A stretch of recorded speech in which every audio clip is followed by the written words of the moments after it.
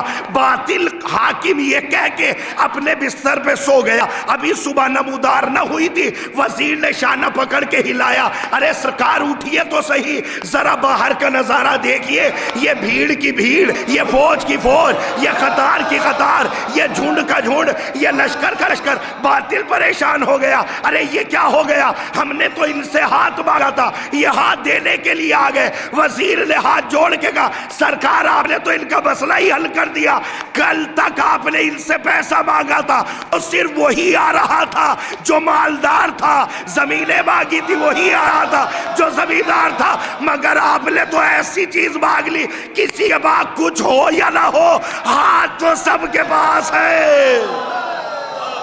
صلوات پڑھیں محمد وآلہ، کسی کے پاس کچھ ہو یا نہ ہو۔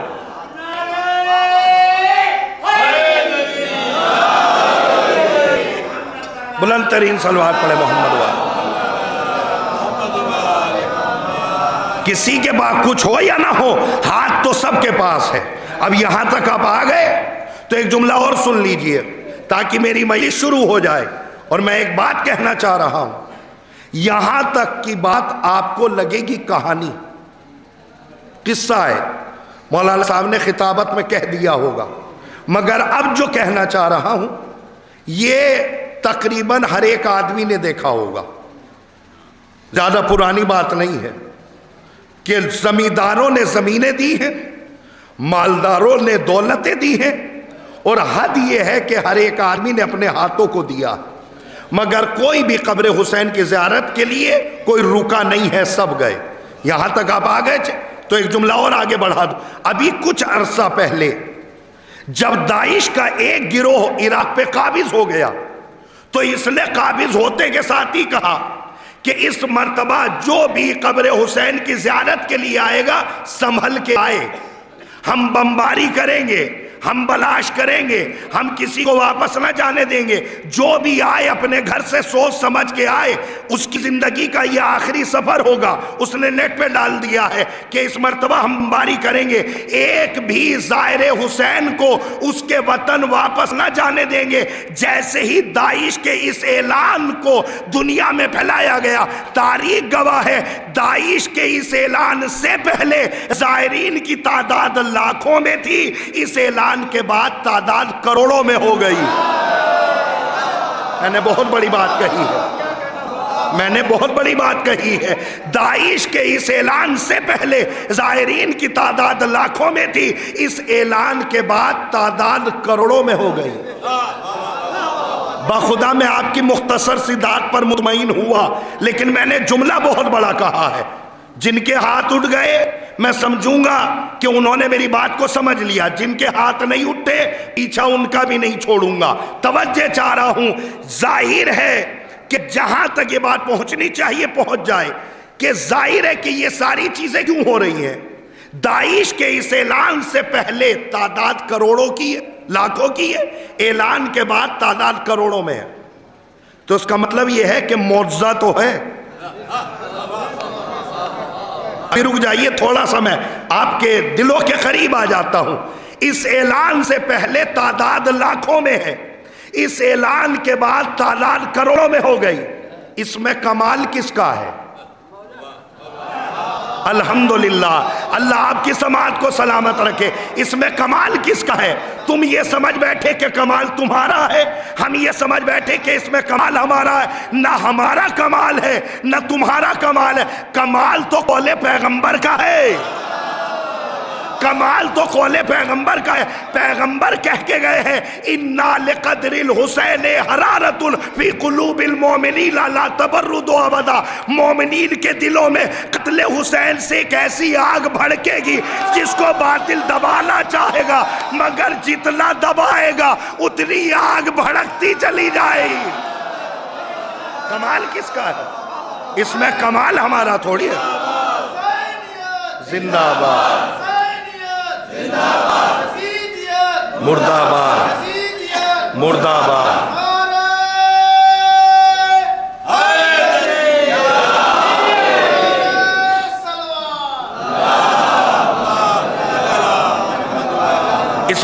اس میں کمال کس کا ہے؟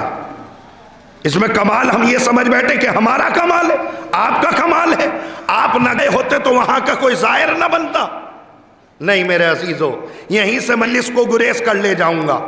امام نے پیغمبر فرماتے اِنَّا لِقَدْرِ الْحُسَيْنِ حَرَارَةٌ فِي قُلُوبِ الْمُؤْمِنِينَ لَا تَبَرُّدُ أَبَدًا. مومنین کے دلوں میں قتل حسین سے ایک ایسی آگ بھڑکے گی جس کو باطل بجھانا چاہے گا، مگر مومنین کی یہ آگ بھڑکنے کے لیے، خاموش ہونے کے لیے تیار نہیں ہے. ہمارا تمہارا کوئی بھی کمال نہیں ہے. کمال تو یہ قول پیغمبر کا ہے. پیغمبر کہہ کے گئے ہیں مومنین کی یہ آگ بھڑکے گی نہیں، مومنین کی یہ آگ ختم نہیں ہوگی، بھڑکتی رہے گی. ارے نالائقو، اپنی حیثیت تو دیکھ لو. تم غلط ہو سکتے ہو، پیغمبر کا کہا ہوا غلط نہیں ہو سکتا. صلوات پڑھیں محمد وآل. اب ایک جملہ میں یہیں سے آپ تک پہنچا دوں تاکہ مجلس اپنے عروج تک آ جائے. اسی لیے میں نے وہ جملہ پڑھا کہ صبغۃ اللہ ومن احسن من اللہ صبغۃ ونحن لہ عابدون. اللہ کے رنگ میں رنگاؤ، اس لیے کہ اس دنیا میں اللہ کے رنگ سے بہتر کوئی رنگ نہیں. ونحن لہ عابدون، اور یہ الہی رنگ، رنگ الہی، کلر الہی اگر چڑھتا ہے تو عبادت الہی سے چڑھتا ہے. انسان جتنا عبادتوں میں کمال لیتا چلا جائے گا اتنا انسان کے اوپر رنگ الہی چڑھتا چلا جائے گا. میں بہت بڑی بات کہہ رہا ہوں، اور جب بات آ گئی تو ایک جملہ اور کہوں گا.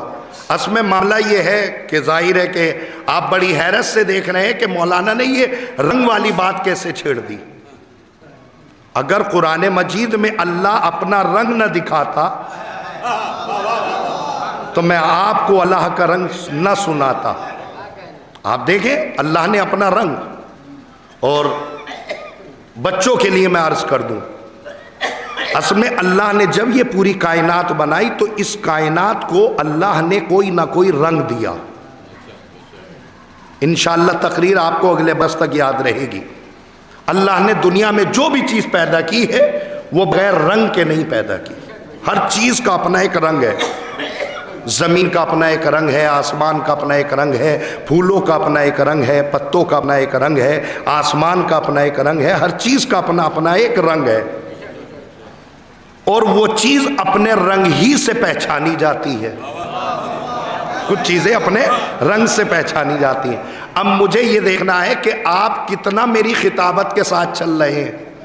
اس لیے کہ آپ ہی خطیبوں کو نہیں آزماتے، خطیب بھی کبھی کبھی اپنے سامعین پر آزماتا ہے. وہ چیز اپنے رنگ سے پہچانی جاتی ہے. آم اگر کچا ہوتا ہے تو اس کا رنگ الگ ہوتا ہے. آم اگر کچا ہوتا ہے تو اس کا رنگ الگ ہوتا ہے. جیسے جیسے میری طرف دیکھیے، آم اگر کچا ہوتا ہے تو اس کا رنگ الگ ہوتا ہے. جیسے جیسے اندر میں تبدیلی آتی چلی جائے گی باہر کا رنگ بدلتا چلا جائے گا. جیسے جیسے اندر تبدیلی آتی چلی جائے گی باہر کا رنگ بدلتا چلا جائے گا. تو اس کا مطلب یہ ہے کہ اللہ نے کوئی بھی چیز بغیر رنگ کے نہیں پیدا کی. تو آپ سوچ تو سکتے ہیں کہ جب اللہ نے کوئی چیز بغیر رنگ کے نہیں پیدا کی تو کیا اللہ بھی بنا رنگ کے ہوگا؟ اللہ کا بھی کوئی رنگ ہونا چاہیے. لیکن آیا کون سا رنگ ہے، کون سا کلر ہے، یہ میں بچوں کے لیے سمجھاتا. اصل میں ایک ہوتا ہے مادی کلر. رنگ کی دو قسمیں ہوتی ہیں. ایک ہوتا ہے مادی کلر. مادی کلر مثلا جو ہماری دنیا میں ہوتا ہے